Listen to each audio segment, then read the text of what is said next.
Hello दोस्तों, नमस्कार। Walk with market के यूट्यूब चैनल पे आपका स्वागत है। आज शनिवार है और मैं आपको ये याद दिलाना चाहूँगा, जो भी व्यक्ति अगर शेयर मार्केट में इन्वॉल्व है तो उसकी ये जवाबदारी बन जाती है कि उसको हर एक क्षेत्र के अंदर संपूर्ण जानकारी प्राप्त करके ही मार्केट में जाना चाहिए। ऐसा ये क्षेत्र का जो एक्सपर्टाइज है वो यही सिग्नल देता है और यही होता है और ये ज़रूरी भी है।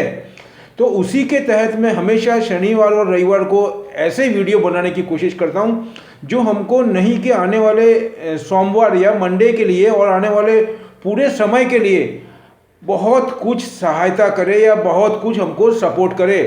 जो भी जानकारी हम प्राप्त करते हैं उसके साथ में अगर हम मार्केट में जाते हैं तो हमको मार्केट को समझने में, मार्केट के अंदर निर्णय लेने में और मार्केट के अंदर हमको किस हिसाब से अपनी रणनीति बनानी है, उसमें ये जो पूर्व भूमिका है ये हमको बहुत ज़्यादा सहायक होती है। अब मैं आपको ऐसी ही बात करने जा रहा हूँ जो मैं पिछले 3 दिन से हमारे जो न्यूज़ है, लोकल न्यूज़ हुए या इंटरनेशनल न्यूज़ हुए, इंटरनेशनल में अभी कम है लेकिन फिर भी चर्चा हो रही है। दूसरा, लेकिन लोकल न्यूज़ में और पर्टिकुलरली जो हमारे हाथ में स्मार्टफोन है उसके अंदर जो यूट्यूब के थ्रू जो इन्फॉर्मेशन आ रही है वो एक कन्फ्यूज़न कर रही है और ये कन्फ्यूज़न होना स्वाभाविक भी है। क्यों ऐसा है उस पर मैं चर्चा करना चाहूँगा। और आज का मेरा टॉपिक है हमारा जो विधानसभा का इलेक्शन है जो 5 राज्यों में हो रहा है, उसमें सबसे ज़्यादा अहमियत है उत्तर प्रदेश की, यूपी की, क्योंकि वहाँ पे 403 मतलब 403 विधानसभा की सीटें हैं। उसके बाद में मैं आपको बोलना चाहूँगा गोवा है, पंजाब है, अरुणाचल है, उत्तराखंड है। और ये सब की अगर मैं बात करना चाहूँ तो इसके अंदर इंपॉर्टेंस, जैसे मैंने आपको बताया, उत्तराखंड तो चलो उसका तो एक अलग मैटर है, लेकिन यूपी के लिए ऐसी एक धारणा बनी हुई है हमारे यहाँ पे, हमारे हिंदुस्तान के अंदर, कि जो यूपी के अंदर विधानसभा का जो इलेक्शन है उसी के रास्ते पे होकर के लोकसभा, और लोकसभा का मतलब है हमारे यहाँ के प्रधानमंत्री जो इलेक्ट होंगे उनका रास्ता यूपी के विधानसभा से होते हुए ही जाता है। इसीलिए इस मुद्दे की या इस राज्य की अहमियत और ज़्यादा बढ़ जाती है। और जैसे कि आप सभी जान रहे हैं कि पॉलिटिकली न्यूज़ कितना ज़्यादा असरकारक होता है मार्केट के लिए, चाहे वो एक कंट्री का मार्केट हो या पूरे विश्व का मार्केट हो।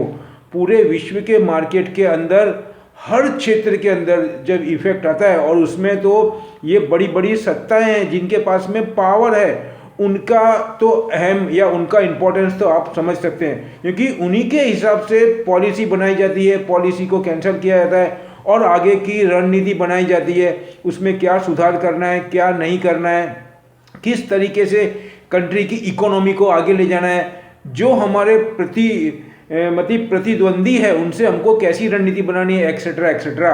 तो इसका अहमियत बहुत ज़्यादा है, इसीलिए मैं ये टॉपिक लेकर के आपके सामने आया हूँ। मैं आपको ये बोलूँगा, welcome to my channel walk with market में आपका स्वागत है। मैं हूँ नरेंद्र शर्मा।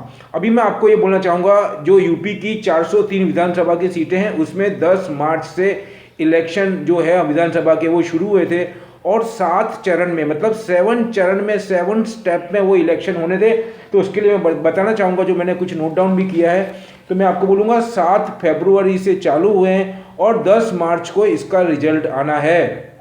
अब जो 10 फरवरी से चालू हुए हैं वो कौन कौन से चरण में हुए हैं, 7 चरण में है, तो कौन कौन सी जो सीटें हैं, कितनी कितनी विधानसभा की सीटों के लिए इलेक्शन होगा उसके ऊपर नज़र डालूंगा।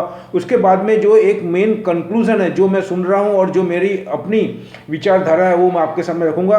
इसमें हो सकता है कि मैं गलत भी हूं, ऐसा कोई ज़रूरी नहीं है, लेकिन मैं आपके सामने जो मेरे अपने विचार है, जो मैं पढ़ रहा हूँ, जो समझ रहा हूँ, वो आपके सामने रखना चाहता हूँ। वैसे बहुत कुछ अवेलेबल है आपके पास में।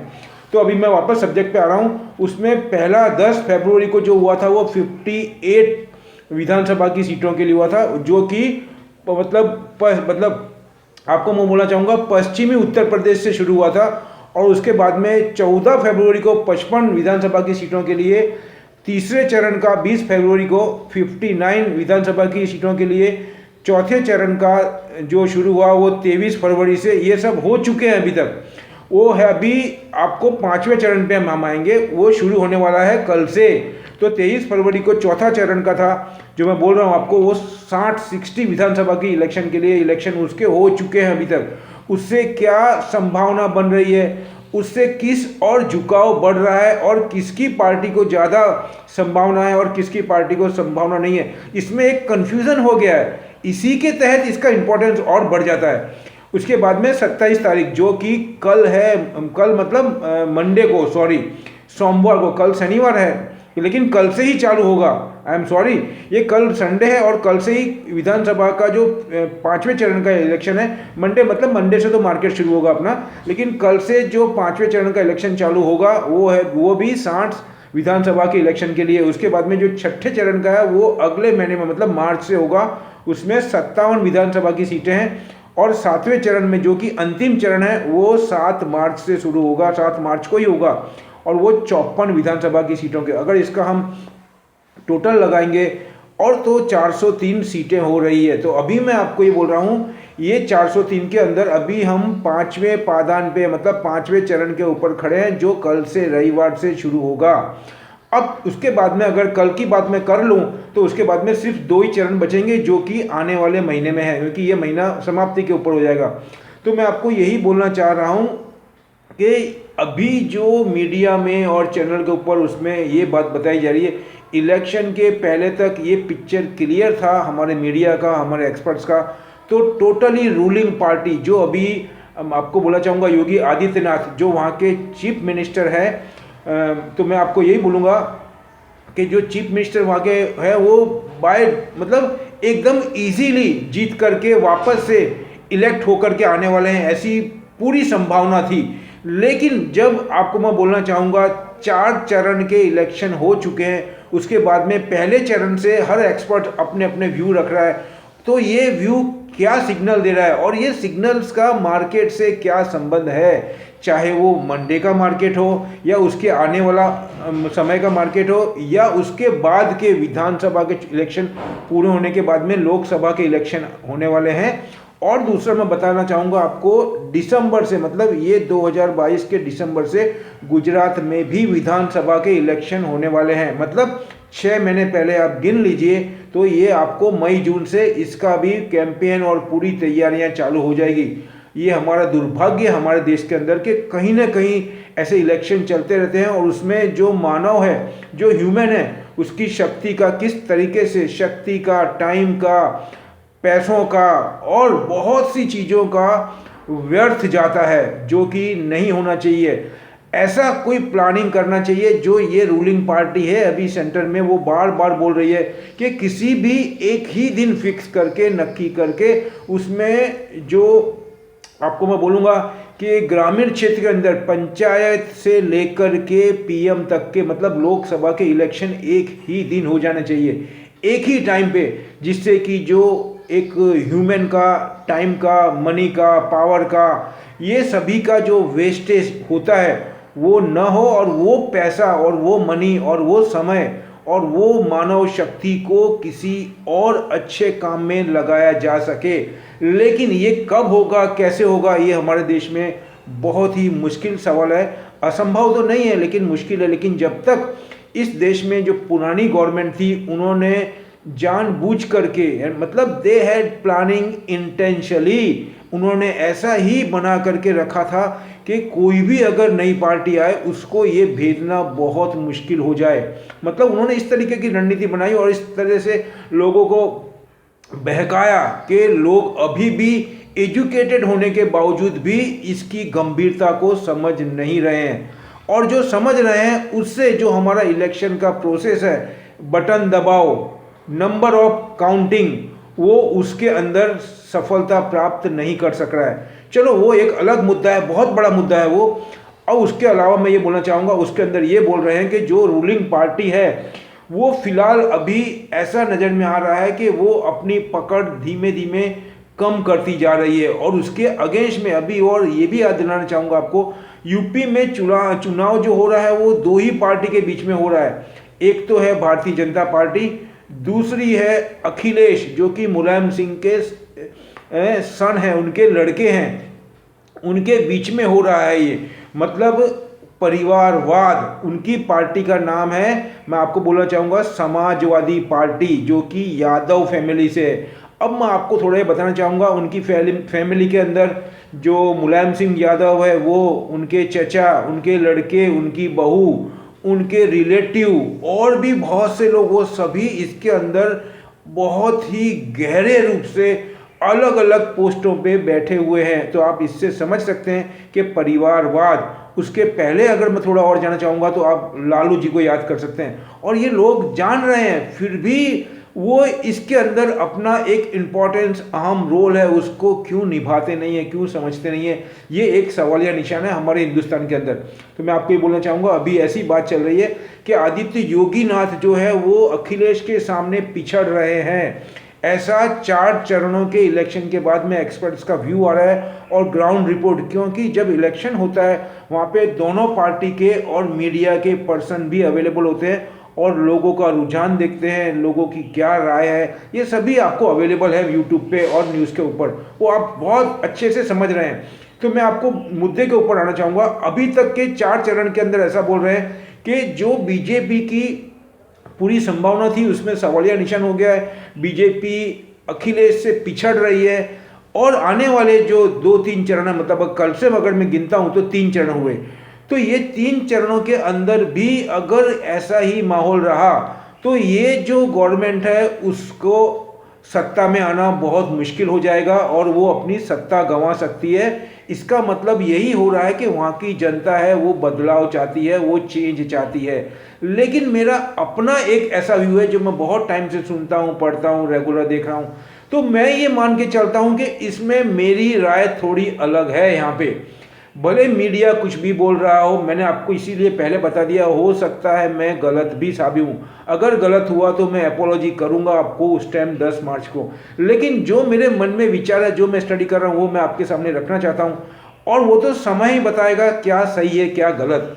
तो मैं आपको ये बोलना चाहता हूँ, ऐसे माहौल के अंदर पूरा उत्तर प्रदेश के अंदर अगर हम निचले पायदान में जाएंगे, जो लोगों का व्यू सुनेंगे और उन्होंने जो काम किया है, चाहे वो लोकल मीडिया हो इलेक्शन के पहले तक का, और उसके बाद में कुछ इंटरनेशनल न्यूज़ ने भी इसको हाईलाइट किया है, उसके अंदर कौन कौन सी योजनाएं उन्होंने इंप्लीमेंट की है जो अभी तक आज़ादी के बाद में वहाँ पे किसी सरकार ने नहीं की थी, न उन्होंने कोशिश की थी। वहाँ पे क्या क्या था, वहाँ पे गुंडा राज था, उसके बाद में जातिवाद, उसके बाद में परिवारवाद, और किसी भी योजना का अमलीकरण नहीं होता था। दूसरा, उन लोग मतलब जो पार्टी रूलिंग पार्टी होती थी वो न सेंट्रल को तवज्जो देती थी न किसी को, और अपने हिसाब से पूरा काम करती थी। उससे होता क्या था कि कोऑर्डिनेशन जो था वो नहीं था सेंट्रल के अंदर और राज्यों के अंदर, उसका खामियाजा आम जनता को भुगतना पड़ता था और लोगों को बहुत परेशानी थी। दूसरा सबसे बड़ा मुद्दा है सिक्योरिटी का, सुरक्षा का। फिर उसके बाद में वुमेन्स के ऊपर जो सिक्योरिटी है उसको लेकर के, और भी बहुत से ज़मीनों के, जिसको बोलना चाहिए, बहुत से कौभांड हुए। उसके बाद में इलीगल काम बहुत ज़्यादा, उसके बाद में लिकर को लेकर के, फिर और भी गुंडागर्दी को लेकर के, ये सभी इतने साल में होते हैं। और वो ये सब मिलकर के यही चाहते हैं कि ये जो 5 साल की गवर्नमेंट है उसमें उनका जो काम था वो लगभग समाप्त के करीब पहुंच गया है। तो ये बिल्कुल भी नहीं चाहेंगे वो कि ऐसा ही राज्य या ऐसा ही जो पावर है या जो सत्ता है या जो पार्टी है वो अगले 5 साल के लिए भी आए। तो मेरा व्यू इसमें यही है, पूरा मीडिया भी यही बोल रहा है कि ये जो रूलिंग पार्टी जा रही है। लेकिन मैं ये मान के चलता हूँ कि जो अभी ग्राउंड लेवल के ऊपर काम हुआ है, चाहे वो रूरल में हुआ हो, चाहे शहरों में हुआ हो, चाहे जो योजना हो, उसके अंदर बिल्कुल कंट्रोवर्सी हो रही है। मैं आपको दिलाना चाहूँगा, पूरी सिक्योरिटी दी गई है, कोई भी वहाँ पे अभी तक एक दंगा फसाद या कोई कर्फ्यू या किसी के प्रति भेदभाव हुआ ऐसा नहीं हुआ। पॉइंट नंबर 2, पूरी योजनाओं का सभी को समान रूप से लाभ मिल रहा है। जैसे कि अभी कोविड के अंदर जो सिचुएशन थी उसको भी बहुत अच्छे से हैंडल किया आदित्य योगी नाथ जी ने।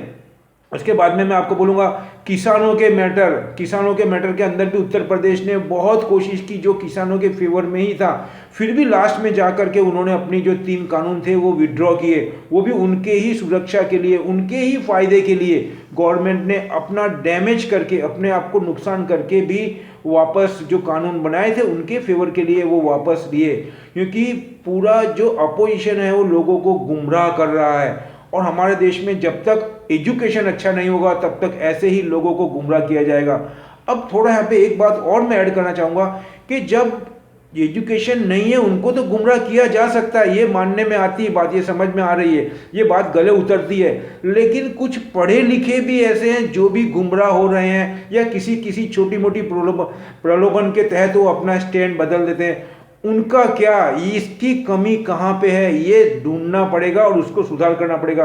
क्योंकि अगर ऐसा ही रहा तो फिर एजुकेटेड लोगों का भी क्या मीनिंग, मैं ऐसा बोलना चाहता हूँ। तो अभी ये बात को मैं बोलना चाहूँगा, जो उन्होंने सीरीज ऑफ वर्क किए, उसके बाद में जो जमीनों के कौभांड थे, दूसरा जो भी सरकारी काम हो रहे थे वो सब ऑनलाइन किए, डिजिटल पेमेंट की बात करी है, सुरक्षा को लेकर के, जमीनों के मैटर, कुछ धार्मिक मैटर थे उनका भी निराकरण लाया है। उसके बाद में लोगों की सुरक्षा को लेकर के पुलिस थानों के अंदर जो रिपोर्ट नहीं दर्ज होती थी उसमें भी सुधार आया है। फिर उसके बाद में पुलिस की जो कार्य क्षमता थी उसके अंदर सुधार आया है, उनके अंदर जो उनका रवैया था उसमें सुधार आया है, और लोगों को बहुत ज़्यादा सुरक्षा प्रदान दी जा रही है, और एक ट्रांसपेरेंसी, पारदर्शिता हर एक काम के अंदर।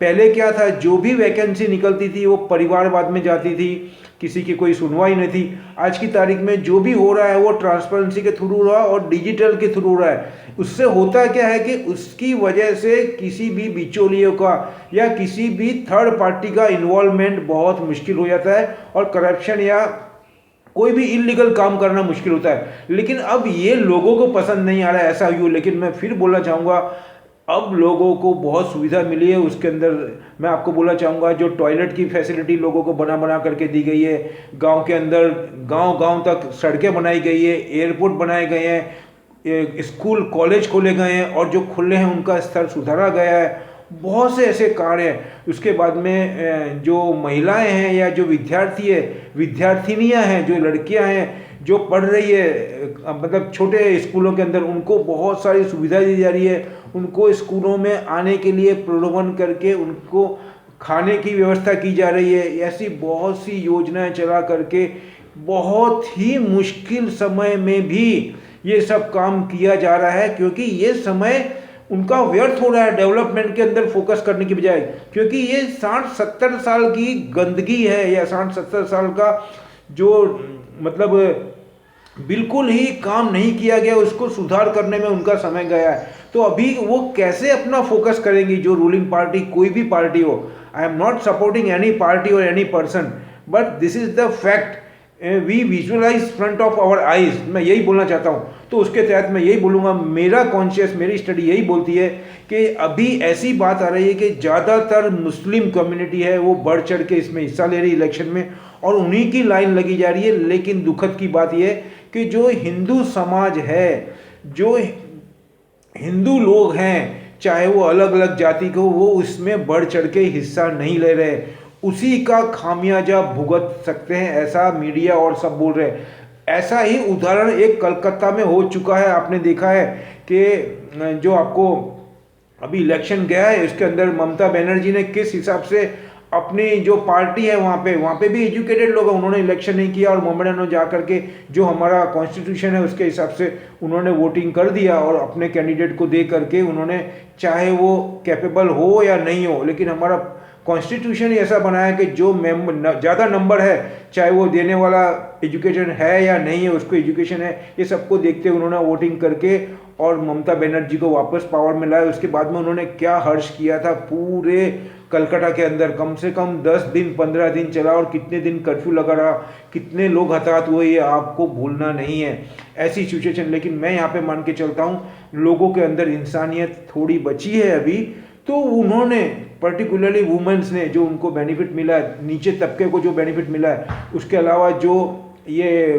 कोविड के अंदर जो उन्होंने 70 से 80 करोड़ लोगों को फ्री में वैक्सीन दी है, भोजन दिया है, अनाज दिया है, और जो सुरक्षा की फैसिलिटी दी है, ये सभी बातों को लेकर के मैं ऐसा मान के चलता हूँ कि वो वोटिंग भले किसी भी जाति के हो, लेकिन वो वोटिंग तो रूलिंग पार्टी को, मतलब भारतीय जनता पार्टी को, या बाबा जिसको बोला जाता है वहाँ पे योगी आदित्यनाथ को ही मिलेगा, ऐसा मैं मान के चलता हूँ। लेकिन इसका क्लियर पिक्चर तो 10 मार्च को ही मालूम पड़ेगा।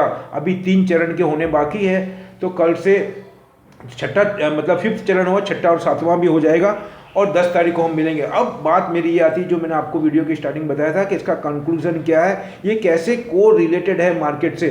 तो मैं आपको फिर बोलना चाहूँगा, ये बिल्कुल वैसा ही मैटर है जैसा रशिया और यूक्रेन का है। अगर इसमें ऐसा कुछ न्यूज़ आता है और सहयोग से सरकार बनती है या मिलीजुली सरकार बनेगी किसी के सपोर्ट से, तो वहाँ पे बहुत पेचीदा मुद्दा हो जाएगा और उसके अंदर कुछ भी डिसीजन लेना बहुत मुश्किल होता है। ये एक कॉमन आदमी भी समझ सकता है। तो आप सोचिए वो गवर्नमेंट कितनी चलेगी, और चलेगी तो कैसे चलेगी, कैसे अपना परफॉर्म करेगी, कैसे अपने कार्य क्षमता को वो ज़मीन पे उतारेगी। ये सब बात के मैटर है। लेकिन आप सोचिए, और ये सभी हम इतने साल से अनुभव कर चुके हैं, लोग बाग हमारे बुजुर्ग हैं उन्होंने भी किया है, और जो अभी समझ रहे हैं वो भी समझ रहे हैं ये बात को कि क्या सिचुएशन आती है उसके बाद में, और उसके पीछे इतना समय, इतना मनी, इतना पावर, ये सभी का व्यय हुआ वो अलग। तो मैं आपको ये बोलना चाहूँगा, अभी मैं फिर बोलना चाहता हूँ आपको, ये मार्केट के लिए बहुत ही दयनीय परिस्थिति होगी, क्योंकि इसका इम्पैक्ट लोकसभा के इलेक्शन पे भी जाएगा और आने वाले विधानसभा के इलेक्शन जो राज्यों में होंगे उसके ऊपर भी इसका इलेक्शन का प्रभाव पड़ेगा। तो मैं आपको यही बोलना चाहता हूँ कि ऐसे टाइम पे हमको बहुत लंबा हॉरिजॉन्टल मान करके ही काम करना है। और मैं ये मानूंगा अभी मंडे के अंदर भी मार्केट बहुत पॉजिटिव रहेगा, ऐसा बोल रहे हैं, क्योंकि अभी जो व्लादिमीर पुतिन है, जो रशिया के प्रेसिडेंट है, वो अब मैं बोलना चाहूँगा वो यूक्रेन से बात करने को तैयार हो गए हैं, लेकिन अभी तक कोई फाइनल आउटकम आया नहीं है। और दूसरा, पूरे यूरोप के अंदर, यूएसए के अंदर बहुत नए नए प्रतिबंध उनके ऊपर लगाए जा रहे हैं और उसका इफेक्ट पड़ेगा। दूसरा मैं आपको और जोड़ा कि रशिया के अंदर, उनकी खुद की गवर्नमेंट के अंदर भी, उनकी खुद की कंट्री के अंदर भी जो बड़े बड़े बिजनेसमैन हैं उनका भी दबाव बनना शुरू हो गया है व्लादिमीर पुतिन के ऊपर। क्योंकि ये जो दबाव और ये जो मतलब जो रिस्ट्रिक्शन डाले जा रहे हैं, या जो पॉलिसी है जो यूरोप के अंदर है या अमेरिका के अंदर है, वो बहुत घातक होगी बिजनेसमैनों के लिए। इसीलिए उसकी इकोनॉमी को डिरेल करेगी, उनके बिजनेस को डिरेल करेगी। इसीलिए वो भी अपना दबाव बनाएंगे पुतिन पे। और ये बात को देखते हुए ही पुतिन ने कल से बोला है कि I am ready to talk with Ukraine president. तो उनके साथ में बात करने को और कोई द्विपक्षीय रास्ता निकालने के लिए तैयार है वो। लेकिन अब तो ये तो समय बताएगा, उन्होंने कुछ कंडीशन रखी है। हो सकता है ऐसा भी बात आया था कि आज शाम तक जो उनका कैपिटल है, उसका कैपिटल का नाम मैं बताना चाहूँगा आपको, यूक्रेन के कैपिटल की नाम है उसका, आपको बोलना चाहूँगा मैं, कीवी करके नाम है उसका। तो एक तो 2 आपको मालूम ही था, मैंने बताया था आपको। तो वहाँ पे तो उनका जो उन्होंने 2 कंट्री को स्वायत्ता दी थी अपने व्लादिमीर पुतिन ने, वो डोनेस्कॉन और लुहांस करके है। वहाँ तो उन्होंने अलग से कंट्री बनाई दी है, लेकिन जो उनका कीमिया भी वहाँ तक उनकी सेना पहुँच गई थी। उसके बाद में उनकी राजधानी है क्यू, वहाँ तक भी वो पहुँचने वाले हैं। आज शाम तक ऐसा हो जाएगा, और ऐसा अगर होता है। और उन्होंने ये भी मैसेज दिया था कि वहाँ की जो डिफेंस है वो सरेंडर करने के लिए शुरुआत हो चुकी है। अब अगर वो सरेंडर कर देती है, उसके बाद में वो राजधानी क्यू तक पहुंच जाएंगे। उसके बाद में हो सकता है कोई निर्णय आवे, और ये पूरे मार्केट के लिए और पूरे वर्ल्ड इकोनॉमी के लिए एक पॉजिटिव साइन होगा। लेकिन यहाँ पे फिर भी एक मुद्दा खड़ा रहेगा। कौन सा मुद्दा है? जो कि मैं बोलूँगा क्रूड ऑयल का, और यूएसए के अंदर जो इंटरेस्ट रेट है और एसेट्स एलोकेशन कर्व का मैटर, ये मुद्दे। लेकिन जहाँ तक मैं समझ रहा हूँ, ये दोनों मुद्दे हैं वो अभी तक बाईपास कर दिए हैं मार्केट ने, उसको वो पचा चुका है, क्योंकि उसका जो इम्पैक्ट था वो आपने देखा आ चुका है। अब ये मैसेज आने के बाद में क्रूड ऑयल में बहुत शार्पली डाउन टर्न आएगा, क्योंकि अभी भी वो 100 के ऊपर ही चल रहा है। तो हो सकता है वो $90 या उसके 85, 86, 87 आ जावे ये न्यूज़ के बाद में। तो इसमें कोई अतिशक्ति होगी नहीं, क्योंकि बहुत शार्पली बढ़ा है, बहुत शार्पली घटेगा।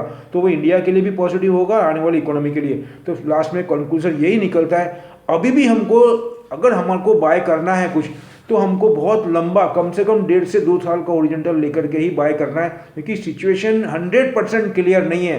लेकिन जो सिचुएशन है वो मैं आपको बता रहा हूँ। लेकिन इतना भी बताना चाहूँगा कि ये सिचुएशन मेरी अपनी राय है कि नियर टू कंप्लीशन है, बिल्कुल समाप्ति के दरवाजे पर ही खड़ा है। अगर ऐसा हुआ तो जो आदमी रिस्क ले सकता है, जो इन्वेस्टर रिस्क ले सकता है, उसको बहुत शार्पली रिटर्न मिलेगा बहुत कम टाइम में, मैं ऐसा बोलना चाहूँगा। दूसरा बोलना चाहूँगा, इतना ही मैटर है, दूसरा और भी मैटर है, उसके लिए मैं सेपरेट वीडियो बना दूंगा। दूसरा बोलना चाहूँगा, मेरा डिस्क्लेमर रख रहा हूँ, मेरी अपनी स्टडी, अपना एनालाइज है, आप अपना डिसीजन अपने एक्सपर्ट की सलाह सूचन से ही लें। और अगर मेरी वीडियो अच्छी लगती है तो इसको लाइक करें, शेयर करें, सब्सक्राइब भी करें और अपने मित्रों तक भी पहुँचाएँ। जो फर्स्ट टाइम मेरा वीडियो ओपन करें उनको रिक्वेस्ट करूँगा, जाने से पहले सब्सक्राइब करें चैनल को और बेल आइकन भी दबाएँ, जिससे कि नए नए मुद्दों के साथ में हमारी डेली मुलाकात होगी। मैं डेली लगभग 2 वीडियो अपलोड करता हूं और हम और आप मिल करके पूरी जानकारी के साथ में अगर मार्केट में जाएंगे तो मार्केट को समझने में और मार्केट से प्रॉफिट लेने में हमको बहुत ज़्यादा सहूलियत रहती है। जय हिंद।